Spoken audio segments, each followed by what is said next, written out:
welcome to the White Belt Perspective. So today's program is more for people who are doing their personal training exams. However, this is applicable to anyone who exercises, anyone who wants to progress in their program, make it harder. So first things first, how do I make my exercise harder, or how do I increase the stimulus, and what is the specific stimulus needed? So I'm going to make this as simple as possible, and I'm going to write each of these down, and you can go and play with them. And if you have any questions, please feel free to email me, WhatsApp me, DM me, or whatever method you use. You can even send a dub with a letter. I will respond to you. Okay, so first things first, the one most people think of and the one I mostly see in exams is if you up the weight. Okay, this is logical. If you increase the weight, it's harder, you're going to increase the stimulus. Second thing is, if you increase the reps. So once you play with the reps, obviously more reps, more towards muscular endurance, less reps, more towards strength, but in either case, you're increasing the amount of load in total. Okay, the third thing that most people think of is you can either increase or decrease the speed. Okay? Just by playing with the speed, you're increasing the resistance. If I slow things down, I will get a better stimulus, especially if you want to build some muscle or increase your strength. If I increase the speed, I'm increasing the load on the nervous system. Okay? So the next thing you can do is decrease your rest. So let's say you did 10 repetitions of a specific weight, and you're used to resting 1 minute. If you just bring that minute down to 45 seconds, you're already increasing the stimulus on your nervous system. So just another one that most people forget. Then number 5, you can bring in angles.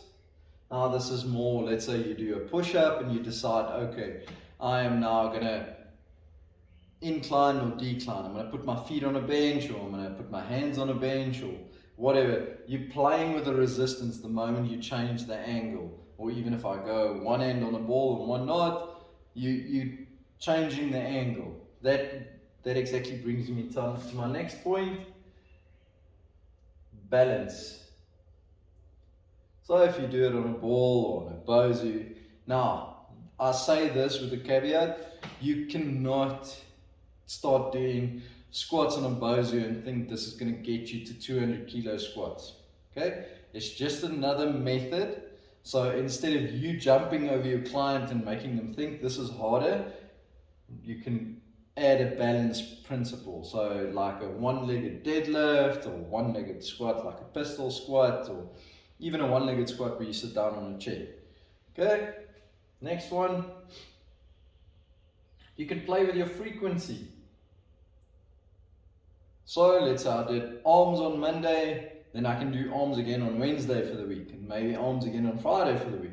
Completely exhausted, rested for the next week. So it's just another principle. I'm not saying that these principles are perfect, it's just another principle. Okay, number 8 is you can pre-exhaust.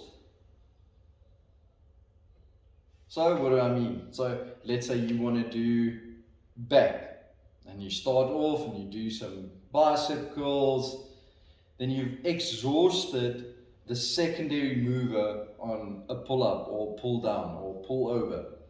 Okay? Or what you can do is you can rep out on, say, rows and then go for your pull-ups. So it's just pre-exhaustion principle. So I'm trying to pre-exhaust either a secondary mover or the prime mover and then go and do the exercise. It's just another way. Okay? Not one of my favorites, but one I've seen before. Blood restriction. You can do it, so add a cuff, restrict the blood flow, do your movement, and then remove the cuff. I wouldn't recommend it, but it is another way, so I don't want comments saying that I didn't mention it. Okay, next one, and this is specifically for anyone. You can add a pause.